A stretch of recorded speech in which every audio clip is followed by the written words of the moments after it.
ચાલો આપણે ઘન પદાર્થમાં ઘટક કણોની ગોઠવણીની વાત કરતા હતા। આપણે સમજવા માટે પહેલાં એવું કીધું કે ભાઈ એક પરિમાણમાં રચના કરીએ, જે કેવી છે, માત્ર કાલ્પનિક રચના છે। એક પરિમાણમાં સવર્ગાંક કેટલો હોય? 2 હોય, એક હરોળ બનાવશે। પછી આપણે દ્વિપરિમાણમાં 2 પ્રકાર જોયા, એક ચોરસ સંવૃત સંકુલન રચના અને બીજું છે ષટકોણીય સંવૃત સંકુલન રચના। આવી આપણે 2 વાત કરી। હવે એમાંથી હવે આપણે ત્રિપરિમાણીય રચના બનાવી છે। તેમાં લાસ્ટ લેક્ચરની અંદર આપણે કીધું હતું કે જો ચોરસ સંકુલિત સંવૃત રચના હોય તો એમાં એના જેવું સ્તર ગોઠવીએ તો આપણે સાદો ઘન મળે છે। શું મળે છે? સાદો ઘન।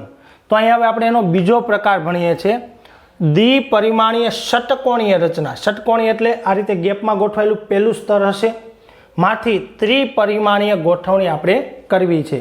હવે માની લો કે આ જે સ્તર છે ને એને આપણે એ નામનું સ્તર કહીએ છીએ। આ એક આખું લેયર છે, એને આપણે શું કહીએ છીએ? એ નામનું સ્તર કહીએ છીએ। હવે સમજજો બરાબર, આમની અંદર થિયોરિટિકલ ઇમ્પોર્ટન્સ નથી, મેઇન સમજવાનું છે। આપણું પહેલું સ્તર છે, તો હવે આપણે શું કરીએ છીએ? આ પ્રથમ સ્તર પર બીજું સ્તર ગોઠવીએ, બીજું સ્તર ગોઠવીએ। પ્રથમ સ્તર ઉપર આપણે બીજું સ્તર ગોઠવીએ તો બીજું સ્તર કઈ રીતે? જો આ ગુલાબી કલરનું મેં ડ્રો કર્યું છે ને એ આપણું પ્રથમ સ્તર છે, બરાબર। એના પર આપણે બીજું સ્તર ગોઠવાનો પ્રયત્ન કરીએ છીએ।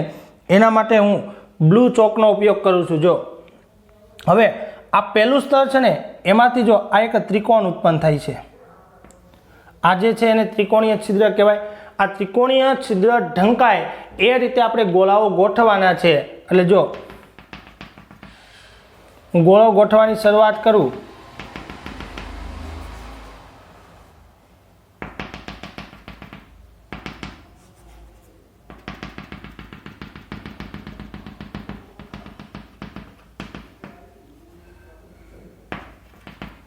આ રીતે કંઈક ગોળો ગોઠવાશે।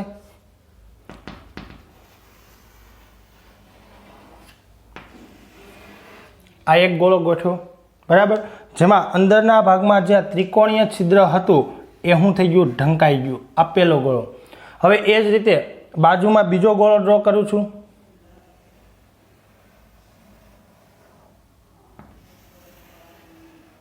એ રીતે હું અહીંયા ત્રીજો ગોળો ડ્રો કરું છું, એ રીતે હું અહીંયા ચોથો ગોળોને ડ્રો કરું છું। આ બીજું સ્તર છે। ત્યાર પછી એ નીચે જો આ ત્રિકોણીય સ્થાન ઢંકાશે,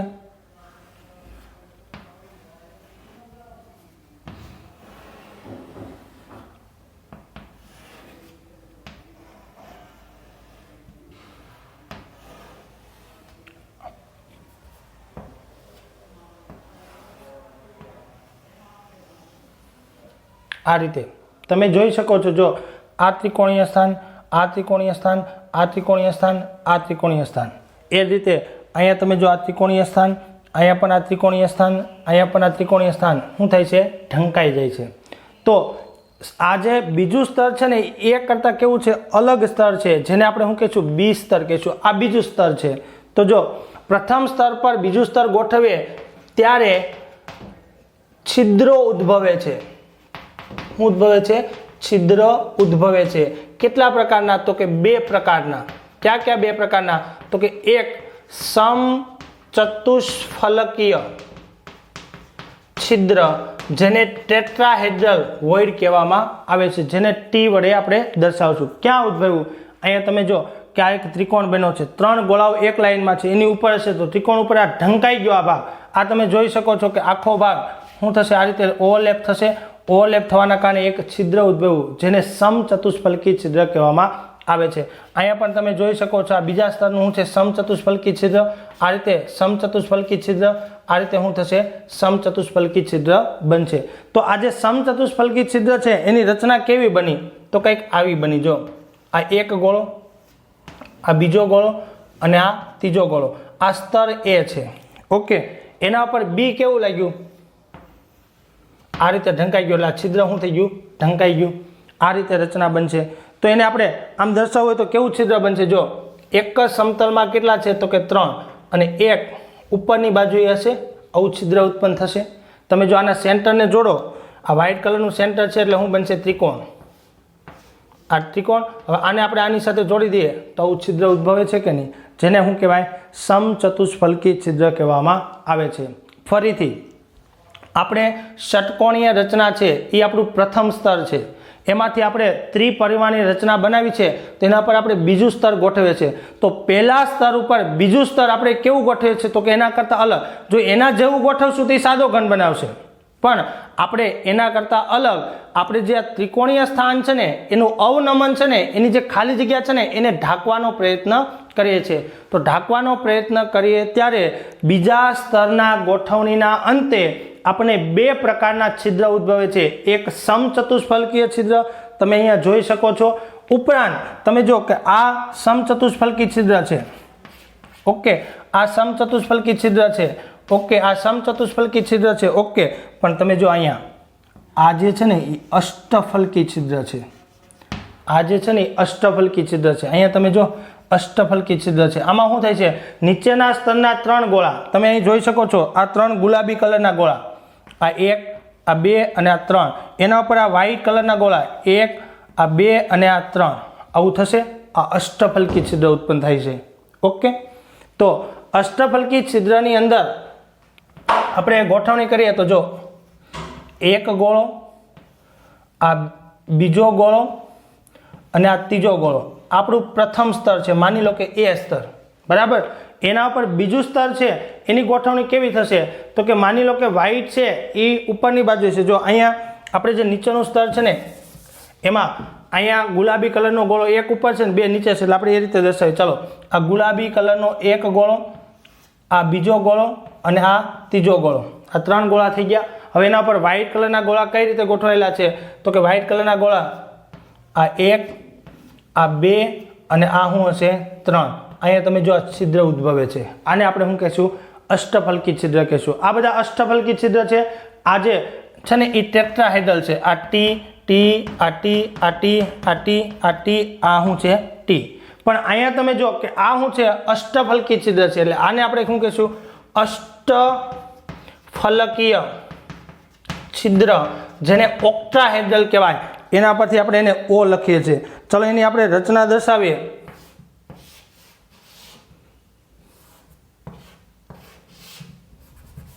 તો કંઈક આવા પ્રકારની રચના થશે.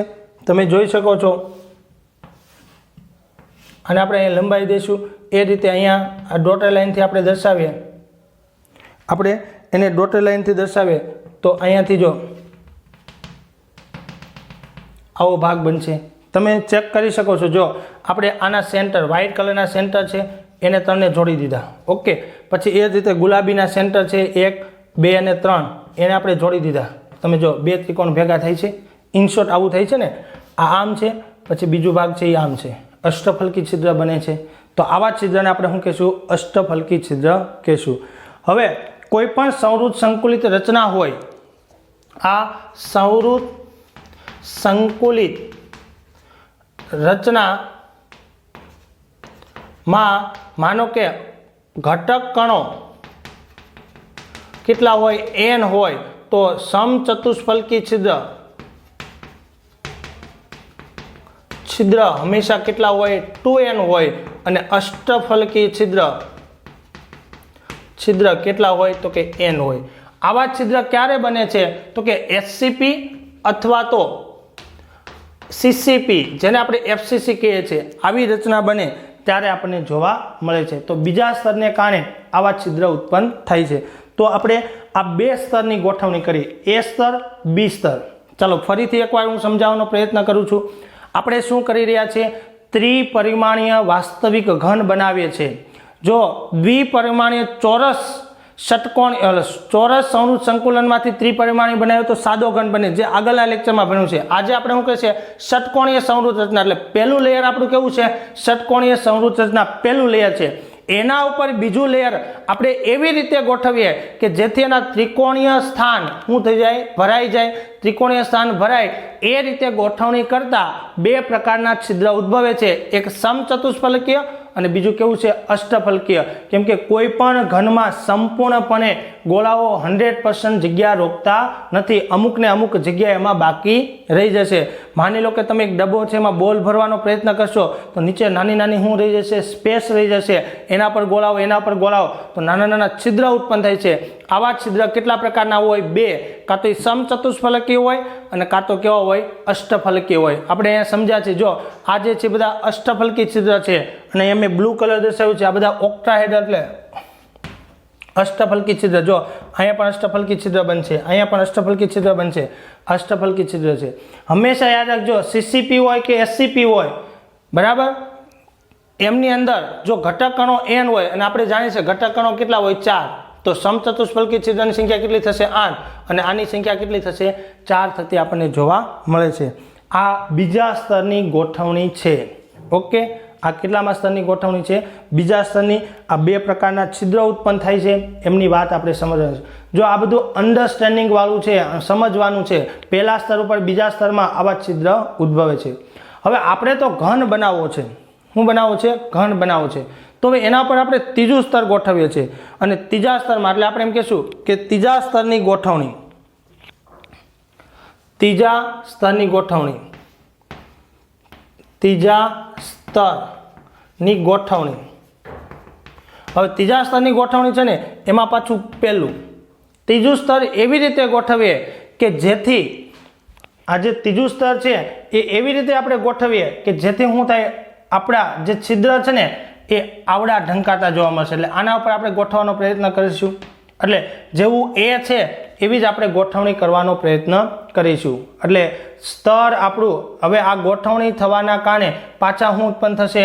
તો કે આવા ત્રિકોણીય સ્થાન ઉત્પન્ન થશે. જો માનો કે આ બીજા સ્તરની ગોઠવણી કરી છે તો બીજા સ્તરની ગોઠવણીને કારણે અહીંયા પણ એક ઘન બન્યો છે. જો આ રીતે ગોળો હશે વ્હાઇટ કલરનો, એ રીતે અહીંયા પણ વ્હાઇટ કલરનો ગોળો હશે, એ રીતે અહીંયા પણ શું હશે? વ્હાઇટ કલરનો ગોળો હશે. તો મને કહો કે આ વ્હાઇટ કલરના ગોળાની ગોઠવણીને કારણે પાછું શું ઉત્પન્ન થયું? તો કે અહીંયા ત્રિકોણ ઉત્પન્ન થયું છે. જો ક્યાં ઉત્પન્ન થયું છે? અહીંયા. જો આ ત્રિકોણ ઉત્પન્ન થયું છે ને, આ શું ઉત્પન્ન થયું છે? આ. એટલે આપણે એમ કહેશું કે ત્રીજા સ્તરની ગોઠવણીમાં પહેલું કે જો ઉત્પન્ન થયેલા ત્રિકોણને ત્રિકોણ પર ગોઠવતા રચના પ્રથમ સ્તર જેવી મળે, જે AB પુનરાવર્તન થાય. શું થાય? AB પુનરાવર્તન થાય. હવે માની લો કે આ ગોઠવણીને કારણે જો આ વ્હાઇટ કલરની મેં ગોઠવણી કરી છે તો શું ઉત્પન્ન થયું? જો આ ત્રિકોણીય સ્થાન ઉત્પન્ન થયું છે બીજા સ્તરનું. આ વ્હાઇટ છે ત્રિકોણીય સ્થાન છે. જો આ નવું ત્રિકોણીય સ્થાન ઉત્પન્ન થયું, નીચે શું છે? ગોળો છે. હવે એને ઢાંકવાનો પ્રયત્ન કરો તો એના પર હું ત્રીજું સ્તર બનાવું છું. ચલો, દુધિયા કલરનું. જો આ દુધિયા કલરનું સ્તર હું બનાવું છું તો શું થાય છે? એ ગુલાબીને ઓવરલેપ કરે છે. તમે જો અહીંયા ત્રિકોણીય સ્થાન ઉત્પન્ન થયું છે તો એને હું ઢાંકવાનો પ્રયત્ન કરું તો શું કરશે? ગુલાબીને ઓવરલેપ કરે છે. અહીંયા ત્રિકોણીય સ્થાન ઉત્પન્ન થયું છે તો એ ગુલાબીને શું કરે છે? ઓવરલેપ કરે છે. અહીંયા તમે જો ત્રિકોણીય સ્થાન ઉત્પન્ન થયું છે તો એ ગુલાબીને શું કરશે? ઓવરલેપ કરવાનો પ્રયત્ન. અહીંયા સ્થાન ઉત્પન્ન થશે તો ગુલાબીને ઓવરલેપ કરવાનો ઉત્પન્ન છે.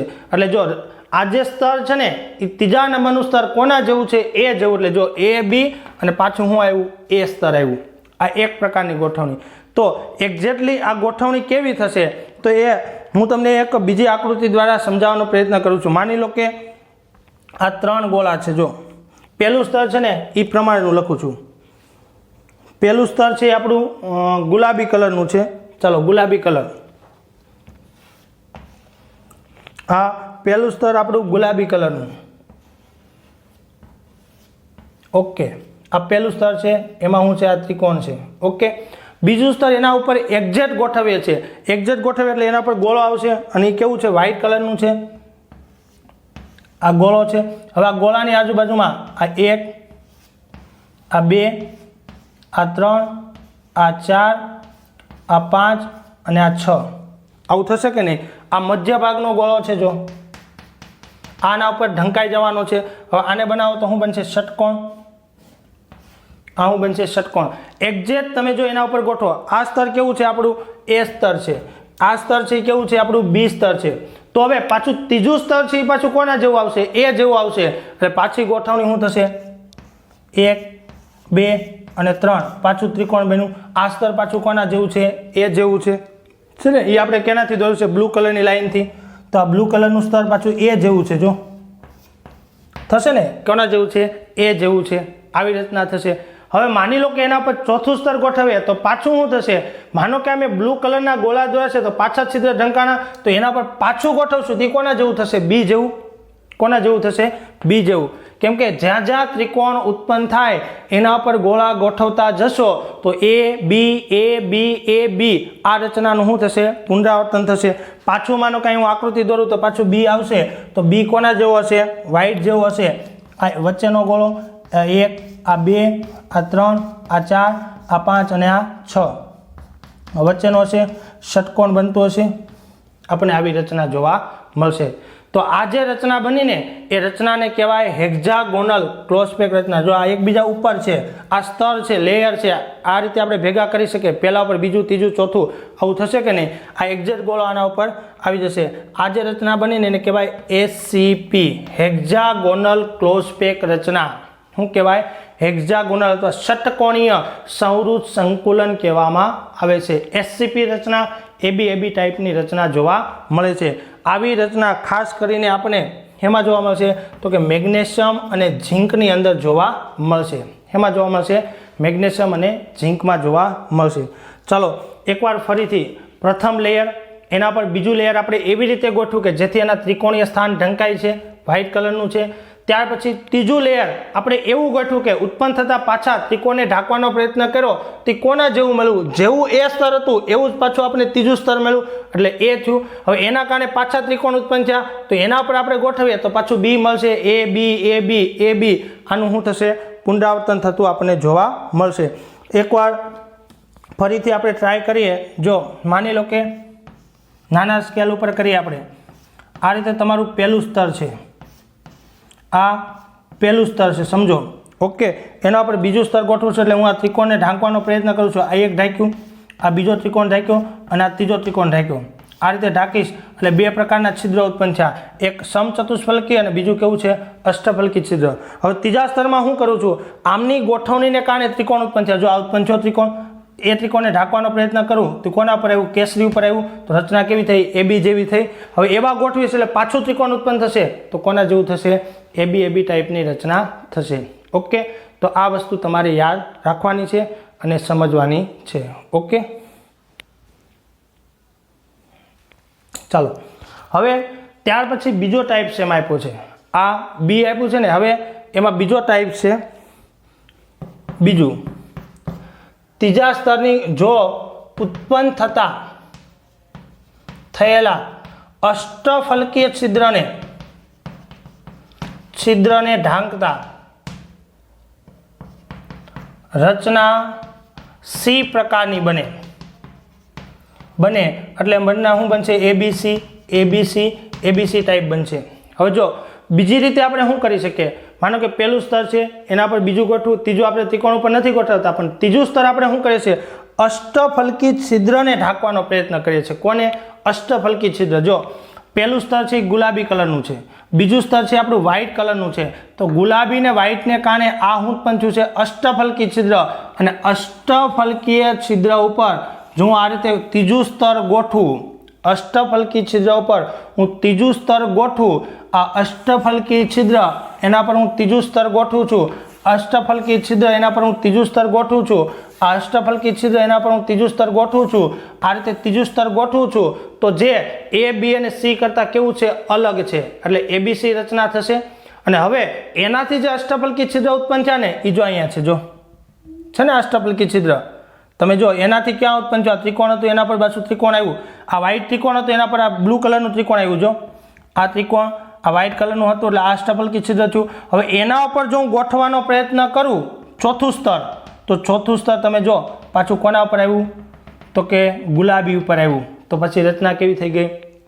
એ ટાઈપની રચના થઈ ગઈ કે નહીં? જો પ્રથમ સ્તર, એના પર વ્હાઇટ બીજું સ્તર છે. ત્રીજું સ્તર આપણે અષ્ટફલકી છિદ્રને ઢાંકવાનો પ્રયત્ન કર્યો તો અષ્ટફલકી છિદ્ર ઢાંકવાથી ઉત્પન્ન થતું નવું અષ્ટફલકી છિદ્ર જેના ઉપર ગોળો ગોઠવશો તો ચોથું સ્તર પાછું કોના જેવું છે? એ જેવું થશે. તો એમની જો હું રચના અહીંયા દર્શાવું તો એમની રચના પણ આપણે કંઈક આ રીતે દર્શાવી શકીએ. માનો કે જો આ એક ગોળો છે, આ માની લો કે પ્રથમ સ્તર છે એ ટાઈપનું, આ વચ્ચેનો ગોળો છે અને આપણે એ સ્તર કહેશું. ઓકે, હવે એમાં બી સ્તર એના ઉપર દોરીએ છીએ આપણે, તો બી સ્તર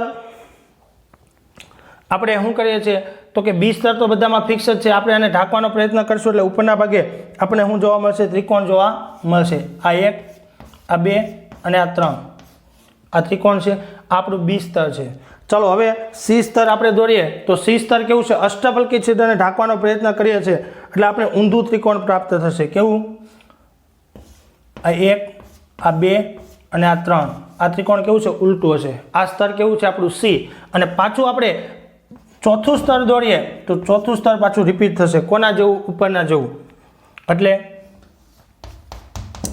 આ 1, 2, 3, 4, 5 અને આ 6 પાછા હું બન્યું? ષટકોણ બન્યું.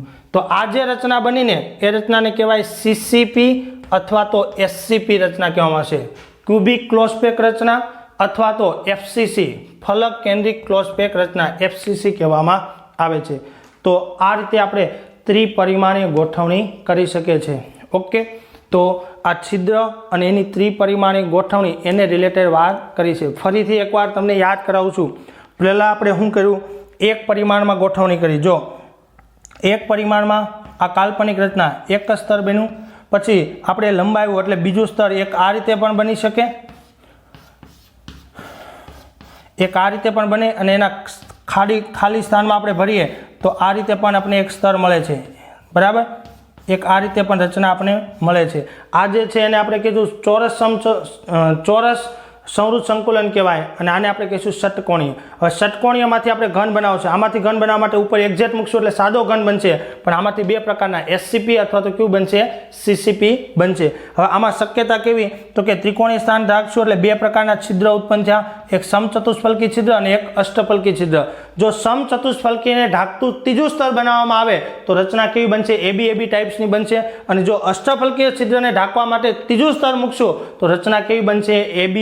એબીસી ટાઈપની રચના બનશે. કઈ રચના બનશે? એબીસી ટાઈપની.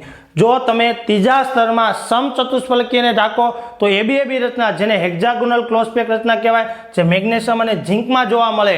અને જો તમે અષ્ટફલકી છિદ્રને ઢાંકવાનો પ્રયત્ન કરશો તો તમને રચના મળશે સીસીપી અથવા તો એફસીસી, જે કોપર અને સિલ્વરમાં જોવા મળશે. કેમાં જોવા મળશે? કોપર અને સિલ્વરમાં જોવા મળશે. આ બંને રચનાઓ એ પેકિંગ ક્ષમતા કેટલી દર્શાવે તો કે 74%. સૌથી વધુ આપણે આના પછી પેકિંગ ક્ષમતાની ગણતરી કરશું. સૌથી વધુ જગ્યા રોકે છે એટલે ખાલી જગ્યા એમાં કેટલી હોય? 74% ભરાયેલી હોય એટલે 24% માત્ર ખાલી આપણને જોવા મળે છે. બંને રચનાનો સવર્ગાંક કેટલો હોય? 12 હોય. તમે જોઈ શકો છો. માની લો કે આ ગોળાને આપણે ધાર્યો છે તો પેક સ્તરમાં એની આજુબાજુમાં કેટલા આડેલા છે? 6.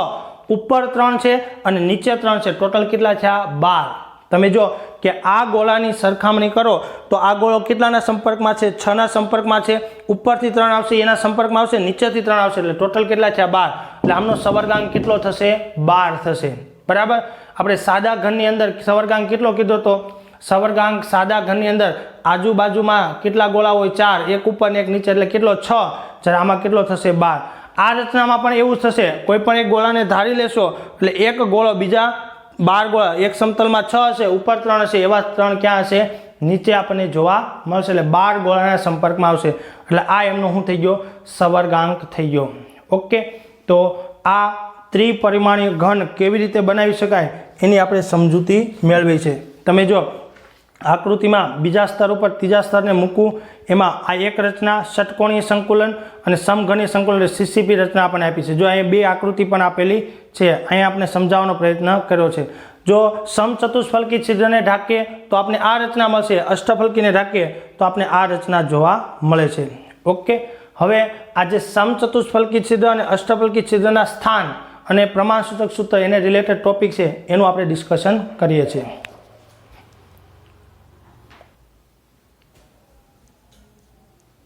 ચાલો હવે સંયોજનનું સૂત્ર અને ભરાયેલા છિદ્રોની સંખ્યા.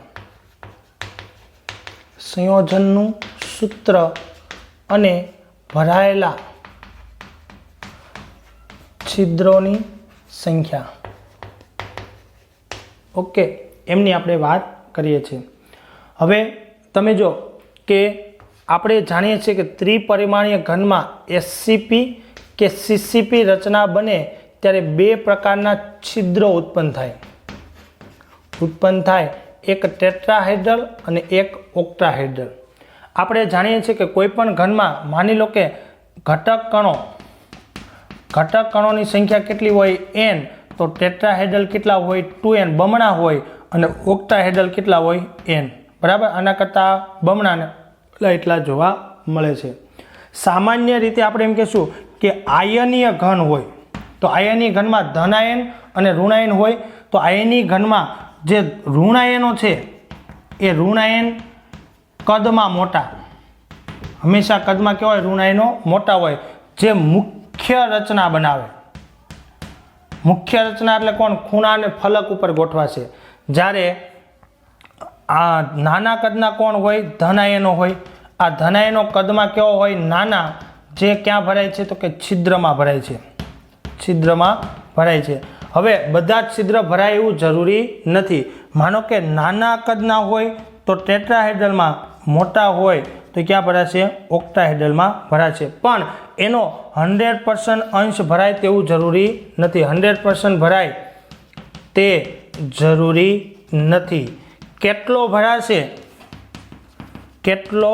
ભરાશે તેનો આધાર તેના સૂત્ર ઉપર હોય.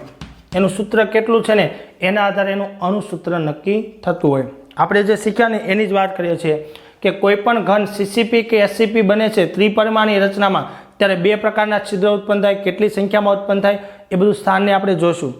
આયની ઘન હોય એમાં મુખ્ય રચના હંમેશા ખૂણા અને ફલક ઉપર, એટલે મુખ્ય આધાર કોણ બનાવે? હંમેશા ઋણાયનો જ બનાવે. અને ધનાયન હંમેશા ક્યાં ગોઠવાય? છિદ્રની અંદર ગોઠવાયેલા આપણને જોવા મળે છે. બરાબર, એ સમજવા માટે હું આપણે NaClની વાત કરીએ. જો NaCl છે ને એક FCC રચના છે. કેવી રચના છે? FCC રચના છે. ચાલો એની આપણે ગોઠવણી સમજીએ. NaClમાં શું થશે? જો આ એક આપણે સમઘન દોરો, રોક સોલ્ટ ટાઈપનું સ્ટ્રક્ચર આપણે એને કહીએ છીએ. આ એક ઘન દોરો છે. આપણે NaClમાં જો એક Na+ હોય અને બીજું કોણ હોય? Cl- હોય. બરાબર, FCC રચના એટલે 4 Na+ હશે ને 4 Cl- હશે. કેમ? કારણ કે FCCમાં એકમ કોષ દીઠ ઘટકોની સંખ્યા કેટલી હોય? 4. આપણે ગણીતી. બરાબર, એક ખૂણા પરથી આવે ને 3 ક્યાંથી આવે? ફલકમાં આવે. પણ આપણે શું કીધું કે ભાઈ આયનિક ઘનમાં ઋણાયન હંમેશા મુખ્ય રચના બનાવે. એટલે ખૂણા અને ફલક ઉપર કોણ હશે? ઋણાયન. એટલે કોણ હશે? Cl. ચલો Cl ક્યાં હશે? તો કે ખૂણા ઉપર. જો 1 2 3 4 5 6 7 અને 8 ખૂણા ઉપર, ઉપરાંત 6 ફલકમાં પણ હશે. 1 અને 2 આ ફલકમાં છે. એટલે જો Cl- એ 8 ખૂણા 1/8 પ્લસ 6 ફલક 1/2 એટલે કેટલા? 1 + 3 ટોટલ કેટલા થઈ ગયા? 4. આ બધા કોણ છે? Cl છે. મુખ્ય રચના બનાવી દીધી. હવે એમાં ધનાયન કોણ છે? તો કે Na+. આ Na+ ક્યાં ગોઠવાય? તો કે Na+ અષ્ટફલકી છિદ્રમાં. ક્યાં ગોઠવાય? અષ્ટફલકી છિદ્ર. અષ્ટફલકી છિદ્ર ક્યાં હોય? ધાર અને સેન્ટરમાં હોય. જો આ ધાર છે 1 2, આગળ હું સ્થાન બતાવીશ તમને. આ કેટલી છે? 12 ધાર છે. 12 ધાર ઉપર અષ્ટફલકી હોય ને એક ક્યાં હોય? સેન્ટરમાં હોય. તો આ રીતે ભરાશે. તો તમે જોઈ શકો છો કે આ અષ્ટફલકી છિદ્ર એટલે કોણ? Na+. Na+ ક્યાં હોય? 12 ધાર. કેટલાના સહિયારામાં હોય? 4ના. ધાર કેટલાના સહિયારામાં? 4માં. પ્લસ 1 સેન્ટરમાં, કોઈના સહિયારામાં હોય ને, એટલે 3 + 1 એટલે કેટલા થઈ ગયા? 4. તો 4 Na+ અને 4 શું થઈ ગયા? Cl-. આ 100% છિદ્ર ભરાયેલા છે એવું કહી શકાય. પણ અષ્ટફલકી ભરાશે, આ સમચતુષ્ફલકી છિદ્રમાં ગોઠવાતું નથી. આ NaClનું સ્ટ્રક્ચર છે. એમાં Cl મુખ્ય રચના ખૂણા અને ફલક ઉપર અને Na+ હંમેશા ક્યાં ગોઠવાયેલા હોય? છિદ્રમાં ગોઠવાયેલા જોવા મળે છે. તો હવે એ આપણે એના એના બે દાખલા આપ્યા છે. જો આમની અંદર 5 પ્રકારના દાખલા છે. એમાં પહેલા દાખલા છે અણુસૂત્ર આધારિત. યાદ રાખજો, આ અણુસૂત્ર આધારિત દાખલા, બરાબર. હું તમને પેટર્ન કહેતો જઈશ. અણુસૂત્ર આધારિત, ઘનતા આધારિત, પછી તમે એકમ કોષ આધારિત, પેકિંગ ક્ષમતા આધારિત અને એક ક્ષતિ આધારિત, આવા 5 પ્રકારના દાખલા છે. તો હેડિંગ આપતા જશો અણુસૂત્ર આધારિત દાખલા. એમની અંદર આ કન્સેપ્ટનો આપણે શું કરશું? ઉપયોગ કરશું. જો પહેલો દાખલો આપ્યો, દાખલામાં બીજું કાંઈ નથી. જો એક સંયોજન 2 તત્વો ધરાવશે, એક એક્સ અને બીજું કેવું છે? વાય. વાય એ ઋણ આયન છે, એ પરમાણુ સીસીપી બનાવે છે. હવે સમજી લો, વાય એ શું બનાવે છે? સીસીપી બનાવે છે, અને જે આપણો શું છે? ઋણ આયન છે. ઓકે. અને તત્વ એક્સ ધનાયન છે, જે બધા અષ્ટફલકી છિદ્રને ભરી દે છે. તો સંયોજનનું સૂત્ર ક્યુ થશે? અષ્ટફલકી છિદ્રને ભરી દે છે. આ અષ્ટફલકી છિદ્ર, તમે મને કહો આ કોના જેવું થયું? NaCl જેવી રચના થઈ. જો આમાં ધનાયન કોણ છે? Na+, અને અહીંયા કોણ છે? Cl-, એના જેવી રચના થઈ ને. એટલે સૂત્ર શું આવશે? XY આવશે ને. Na ને Cl, તો X અને Y. ચલો હવે આપણે ગણતરી કરીએ. મેં તમને કીધું ને કે ભાઈ ગણતરીમાં બીજું કાંઈ નહીં કરવાનું. ચલો Y બરાબર ક્યાં હોય? તો કે 8 ખૂણા ઉપર હોય. આ 8 ખૂણા કેટલાના સૈયારામાં છે? તો કે 8 + 6 ક્યાં હોય? ફલક ઉપર હોય. તો કેટલાના સૈયારામાં છે? તો કે 2. ચાલો તો આન્સર કેટલો આવશે? આમાંથી 1 અને આમાંથી કેટલા આવશે? 3. ટોટલ કેટલા થઈ ગયા? 4. આ પહેલી કેલ્ક્યુલેશન. વાય પરમાણુ ક્યાં હોય? ખૂણા અને ફલક. સીસીપી કીધું ને આપણે, ખૂણા અને ફલક ઉપર હોય. તો 8 ખૂણા અને 6 ફલક. હવે એક્સ પરમાણુ ક્યાં છે? તો કે એક્સ પરમાણુ તો કે અષ્ટફલકી છિદ્રમાં છે. અષ્ટફલકી છિદ્ર ક્યાં હોય? તો કે 12 ધાર, અને એક ધાર કેટલાના સૈયારામાં હોય? 4ના સૈયારામાં. કેટલામાં? મેં તમને આગળ કીધું હતું 4ના સૈયારામાં હોય. તો 1/4 પ્લસ 1 કેન્દ્રમાં હોય. કેન્દ્ર તો કોઈની સાથે સૈયારામાં હોય નહીં. તો અહીં કેટલા આવશે? 3 + 1 કેટલા આવ્યા? 4. તો મને કહો એક્સ ધનાયન છે એટલે પહેલાં લખાય, વાય ઋણાયન છે એટલે પછી લખાય. રેશિયો કેટલો આવ્યો? 4:4. અને 4:4 છે તો સૂત્ર આપણે લખી શકીએ X4 Y4, પણ 4 કોમન નીકળી જાય તો સૂત્ર શું થશે? XY. જો NaCl જેવું સૂત્ર મળ્યું કે નહીં? બસ આ પહેલા દાખલાનો જવાબ થઈ ગયો. એ જ રીતે બીજો દાખલો આપણે ગણીએ છીએ. તત્વ બીના પરમાણુ SCP લેટિસ બનાવે છે. ચલો દાખલા નંબર 2. આ કોયડા નંબર 1 હતો, હવે કોયડા નંબર 2 એના જેવો જ છે. તત્વ બીના પરમાણુ SCP એટલે હેક્ઝાગોનલ ક્લોઝ પેક રચના બનાવે છે. હવે તત્વ એના પરમાણુ સમચતુષ્ફલકી છિદ્રના 2/3 ભાગ રોકાયેલા છે. તો AB દ્વારા રચાતું સંયોજનનું સૂત્ર લખો. હવે જો બીના પરમાણુ SCP બનાવે છે, આ બી છે એ શું બનાવશે? SCP એટલે હેક્ઝાગોનલ ક્લોઝ પેક રચનામાં ગોઠવાય છે. એના પરમાણુ સમચતુષ્ફલકી છિદ્રનો 2/3 ભાગમાં રોકાયેલો છે. તો એ અને બી દ્વારા રચાતું સંયોજનનું સૂત્ર ક્યુ થશે? એ આપણે શોધવાનું છે. હવે જો કેટલા ઘટક દીઠ છે એ પણ આપણે જાણવાની જરૂર નથી. હવે આપણે જાણીએ છીએ કે SCP રચના બને એટલે ઘટક દીઠ કેટલા હશે? N હશે. કેટલા હશે? N. હવે મને કહો કે એના પરમાણુ ક્યાં છે? તો કે સમચતુષ્ફલકી છિદ્ર, ફલકી છિદ્ર. હવે મને કહો સમચતુષ્ફલકી છિદ્ર કેટલા હોય? તો કે સમચતુષ્ફલકી છિદ્ર જો આ N હશે ને તો હંમેશા કેટલા હોય? 2N હોય. કેટલા હોય? 2N. અને આ 2N નો કેટલામો ભાગ રોકાય છે? તો કે 2/3. કેટલો ભાગ રોકાય છે? 2/3. સમજો ફરીથી. બી પરમાણુ હેક્ઝાગોનલ ક્લોઝ પેક રચના એટલે મુખ્ય રચના બનાવે છે. અને મુખ્ય રચના એકમ કોષ દીઠ કેટલા છે આપણે ખબર નથી. માની લો કે 4 છે, 6 છે, જે હોય, પણ આપણે N ધારી લીધું છે. કેટલું ધારી લીધું? N. હવે માની લો કે N પરમાણુ તો ફિક્સ થઈ ગયા કોના? બીના. કેમ કે ખૂણા અને ફલક ઉપર કોણ હશે? N હશે. ચલો એ ક્યાં હશે? સમચતુષ્ફલકીય છિદ્રના કેટલા? તો કે સમચતુષ્ફલકીય છિદ્ર આના કરતા કેવો હોય? બમણા. અને એનો કેટલો હિસ્સો રોકે છે? 2/3. તમને કીધું છે કે એ પરમાણુઓ એ સમચતુષ્ફલકી છિદ્ર જેટલા પણ હશે એનો 2/3 ભાગમાં રોકાયેલા છે. એટલે 1/3 ભાગ એનો કેવો હશે? ખાલી છે. બધા છિદ્ર ભરાયેલા નથી. તો આવું લખી શકીએ. તો આનો આન્સર આવશે 4N બાય શું આવશે? 3. ચલો એ અને બી ની સંખ્યા મળી ગઈ. તો A જેમ B ઇઝ ઇક્વલ ટુ કેટલા આવશે? તો કે N જેમ 4N/3. N તો કેન્સલ થઈ ગયા. આ 3 અહીંયા આવશે એટલે શું થશે? A3B4. આ શું થશે? સંયોજનનું સૂત્ર થશે A4B3. સોરી, આ સંખ્યા આપણે બી ની મળી છે ને, એટલે બી ની સંખ્યા આપણે સેકન્ડ એટલે સોરી એની સંખ્યા આગળ લખી છે, એટલે લખવા આપણે મિસ્ટેક થઈ ગઈ. આ A જેમ B એનું મૂલ્ય કેટલું મળ્યું આપણે 4n/3 જેમ કેટલા આવશે n કેન્સલ 3 અહીંયા જશે એટલે શું આવશે A4B3 આપણો આન્સર થશે. ઓકે, આમાં પણ તમે આ રીતે ડાયરેક્ટ ગણી શકો અજ્ઞાત ગણીને. પેલો ચાલો y કેટલા છે n. ઓકે, તો x કેટલા થશે n. શું કામ? કારણ કે y જેટલા હોય એટલા જ અષ્ટફલકી છિદ્ર હોય તો બંને n છે તો 1:1 નો રેશિયો, સૂત્ર શું થશે xy. આ રીતે પણ આપણે ગણી શકીએ છીએ. ઓકે, ચાલો તો આ અણુસૂત્ર આધારિત દાખલાઓ છે, બુકની અંદર પણ કેટલાક આપેલા છે સ્વાધ્યાયમાં, એ પણ આપણે કેલ્ક્યુલેશન કરીશું. તો આ રીતે આપણે એની ગણતરી કરી શકીએ છીએ. ઓકે, નેક્સ્ટ સેશનમાં હવે આપણે અષ્ટફલકી છિદ્રના સ્થાન બતાવશું અને પેકિંગ ક્ષમતાની ગણતરીઓ કરશું.